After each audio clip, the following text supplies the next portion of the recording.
అందరికీ నమస్కారం. This is doctor R B Sudha. ఇప్పుడు మనం మాట్లాడుకోబోయేది కొన్ని లక్ష్మీ యోగాల గురించి మాట్లాడుకుందాము. అంటే లక్ష్మీ యోగాలు అంటే ఏంటి, ధన యోగాలు కూడా అలాగే మాట్లాడుకుందాము. బట్ ఇప్పుడేమో శ్రవణ మాసంలో ఉన్నాం మనం. అందరూ పూజలు చేస్తూ ఉంటారు, వరలక్ష్మి వ్రతం కూడా చేస్తూ ఉంటారు. సో వాటికి పరిహారాలు ఏం చేయాలి, ధనం ఆకర్షించాలంటే ఎలాగా, అది జాతక రీత్యా ఎలా చేయాలి అనేది మాట్లాడదాం. రాశి వారిగానే మాట్లాడదాము. ఇదే ఈచ్ రాశికి ఎలా ఉంటుంది అనేది మనం చూద్దాము. ఇప్పుడు మనం మాట్లాడుకోబోయేది మీనరాశి వాళ్ళ గురించి. మీనరాశికి అధిపతి జూపిటర్ అయ్యారు, అంటే గురు ధనకి కారకుడు మనకి గురువే అయ్యారు. అంటే ధనాధిపతి కూడా మనం అంటూ ఉంటాం, కానీ సెకండ్ లార్డ్ని మనం ఎక్కువ చూసుకుంటూ ఉంటాం. అంటే ఏంటి, కుజుడిని మనం చూసుకోవాలి అన్నమాట. కుజుడు మనకి తెలిసిన విషయం ఏంటంటే 9th లార్డ్ కూడా అయ్యారు. ఆయన 10thలో అంటే 11thలో ఎగ్జాల్టేషన్లు అవుతారనమాట. సో 11th ఎగ్జాల్టేషన్ అంటే ఇంకేం కావాలి, అన్నీ ఉన్నట్టే. అంటే గురుకృప కూడా కావాలి కనుక గురు మంచి పొజిషన్లో ఉన్నప్పుడు అదొకటి కాకుండాను తప్పక వీళ్ళకి దశా విశేషాలు టైం వచ్చినప్పుడు, ఎస్పెషలీ కుజదశ వచ్చినప్పుడు కూడా చాలా చాలా బాగుంటుందన్నమాట. అదొకటి కాకుండాను మనం చూసాము అంటే 11th లార్డ్ మనకి మనం చూసాము అంటే 11th లార్డ్ కూడా మనకి శని అయ్యారు. శని ఓన్ హౌస్లో ఉంటే కనుక తప్పక, అంటే ఏంటి, మకరంలో శని ఉన్నప్పటికీ, కుంభంలో ఉన్నప్పటికీ కూడాను కొంతవరకు ఖర్చు అయినప్పటికీ వీళ్ళకి చాలా చాలా బాగుంటుందన్నమాట. గురు శని కలయిక ఉన్నప్పటికీ కూడా చాలా బాగుంటుంది వీళ్ళకి.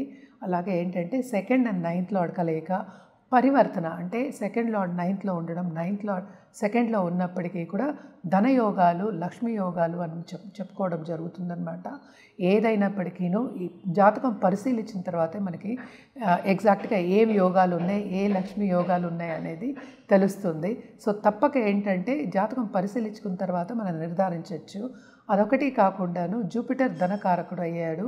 అండ్ ఆల్సో ఏంటంటే మనం చూసాము అంటే 9th లార్డ్ 2nd లార్డ్ మనకి ఏంటంటే కుజుడు అయ్యాడనమాట. సో తప్పక పరిహారాల విషయానికి వస్తే కనుక ధైర్యలక్ష్మికి ఎక్కువ మనం పూజించడం అనేది మంచిది. అష్టలక్ష్మికి పూజించవచ్చు, ధైర్యలక్ష్మికి అలాగే విద్యాలక్ష్మికి పూజించడం అనేది చాలా చాలా మంచిదన్నమాట. అండ్ ఆల్సో ఎందుకు చెప్తున్నాము అంటే ఈ రాశి వాళ్ళకి గురు అధిపతి అయ్యారని ఇందాక నుంచి చెప్తున్నాను కనుక. సో జూపిటర్ అనేది, గురు అనేది ఎప్పటికైనా సరే కొంతమందికి నాలెడ్జ్ ఇచ్చి వెళ్దాము, చదువుకుందాము అనే ఆలోచన ఉంటుంది, ఎస్పెషల్లీ ఈ రాశి వాళ్ళకి.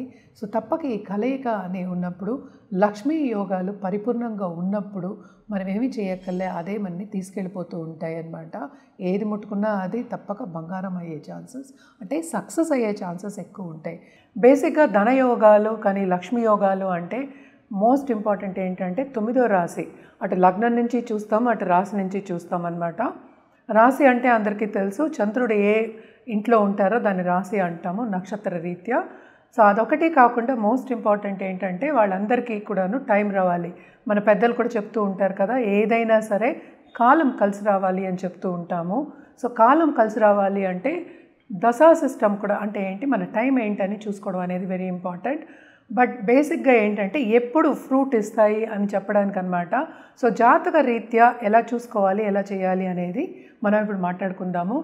అందరికీ ఈ కాలంలో కావాల్సింది లక్ష్మి. అంటే ఏంటి, ధనం కావాలి అనుకుంటారు, ధనం మూలం జగత్ అన్నీ చెప్పుకుంటూనే ఉంటాం కదా.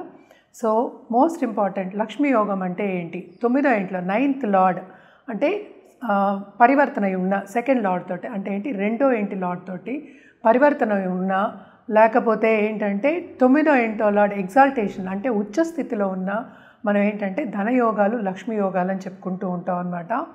అలాగే ఏంటంటే ఏ లక్ష్మికి ఏ రాశి వాళ్ళు పూజ చేయాలి అనేది చెప్పుకోవచ్చు. అంటే అందరికీ తెలుసు అష్టలక్ష్మి, అన్ని లక్ష్మియే మనం చెప్పుకుంటూ ఉంటాము. అదొకటి కాకుండా 2nd లార్డ్ అంటే 2వ ఇంటి లార్డ్, అంటే మనకి రాశి పక్కన ఉన్నది 2వ ఇల్లు అవుతుంది, రాశి మొదటి ఇల్లు అవుతుంది, అలాగే లగ్నం మొదటి ఇల్లు అవుతుంది.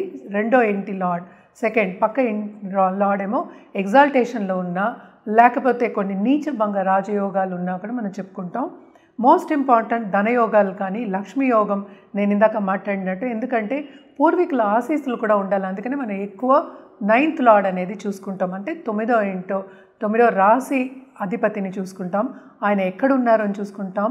అలాగే ఎగ్జాల్టేషన్ పొజిషన్లో అయినా సరే, లేకపోతే కొంచెం నీచ స్థితిలో ఉన్నా సరే కొన్ని కండిషన్స్లో నీచభంగ రాజయోగాలు కూడా ఏర్పడుతూ ఉంటాయి అన్నమాట. సో ఇవన్నీ కాకుండా మనం మోస్ట్ ఇంపార్టెంట్ చూసుకునేది ఏంటంటే జూపిటర్, అంటే గురు స్థితి ఎలా ఉంది జాతకంలో అని కూడా చూసుకుంటాం.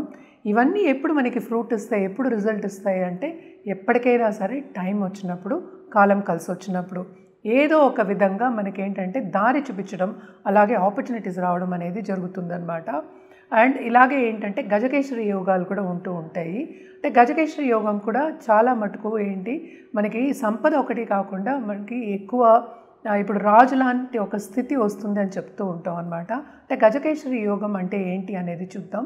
జూపిటర్ గురు అండ్ చంద్రుడితో ఉంటుందన్నమాట. రెండు కలయిక ఉండొచ్చు, లేకపోతే కేంద్రంలో ఉండొచ్చు, ఒకరి దగ్గర నుంచి ఒకరి కేంద్రంలో ఉండొచ్చు.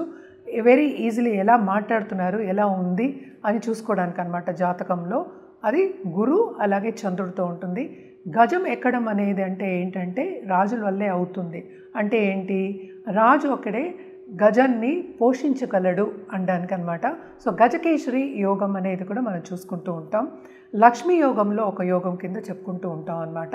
అలాగే పంచమహాపురుష యోగాలు కూడా ఉన్నాయన్నమాట. సస్యయోగం అని, హంసయోగం అని. అంటే ఏంటి, ఏదో ఒక లార్డ్, అంటే ఏంటి మనకి సపోజ్ మార్స్ ఉన్నాడు, కుజుడు ఉన్నాడు, లేకపోతే జూపిటర్, మళ్ళీ వీనస్, అలాగే మెర్కురీ, వీళ్ళందరూ ఏంటంటే ఉచ్చ స్థితిలో ఉన్నప్పుడు, అలాగే కేంద్రంలో ఉన్నప్పుడు, లగ్నం నుంచి అయినా సరే మన చంద్రుడి నుంచి అయినా సరే పంచమహాపురుష యోగాలు ఉన్నాయని చెప్పుకుంటూ ఉంటాం అన్నమాట.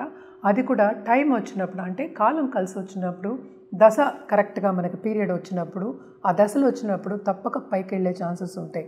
ఇవన్నీ ఎందుకు చూస్తాము అంటే బికాస్ ఇవి వచ్చినప్పుడు, ఈ యోగాలు వచ్చినప్పుడు, పరిపూర్ణమైనప్పుడు, అంటే టైం వచ్చినప్పుడు మీకు పరిపూర్ణంగా మీకు బ్లెస్సింగ్స్ అనేది ఉంటుందన్నమాట.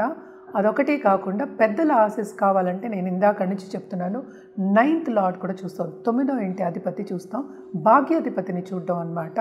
సో ఇవన్నీ కూడా మనం ఇప్పుడు చూస్తూ ఉన్నాము. ఎక్కడో ఉన్న స్థితిలో, అసలు హీన స్థితిలో ఉన్న వాళ్ళందరూ చాలా పైకొచ్చిన రోజులు, అంటే చాలా పైకి వచ్చారు. అంటే ఏంటి, ఇప్పుడు 1000 కోట్ల వరకు మాట్లాడుకుంటున్నారు అనమాట. అలాగే ఏంటంటే సినిమా యాక్టర్స్ కూడా మనం చూస్తూ ఉంటాం. ఇవి కొన్ని యోగాలు ఉంటూ ఉంటాయి, ఇలాంటి మంచి మంచి యోగాలు ఉంటూ ఉంటాయి.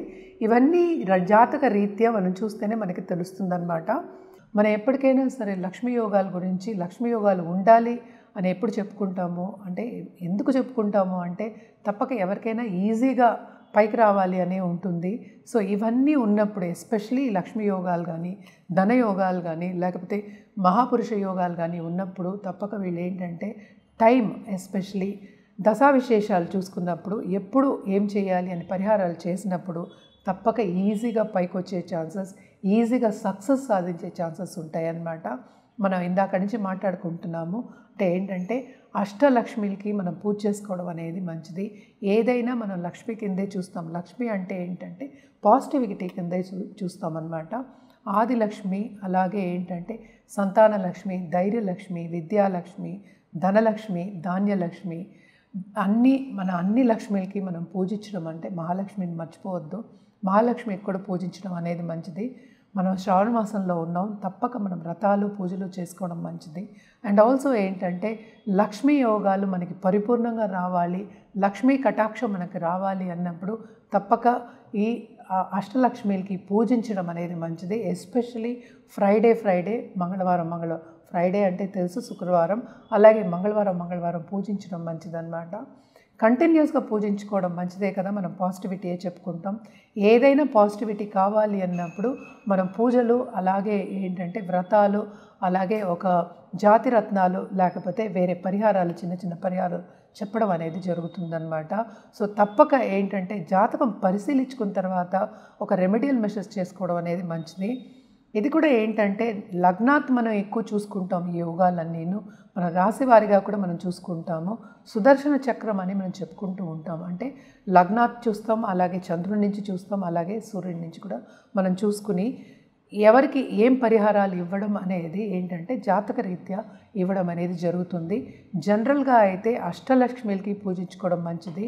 శ్రవణ మాసంలో యూజువల్గా శివుడికి మనం చేస్తాం, అలాగే శక్తికి కూడా చేస్తాం అన్నమాట.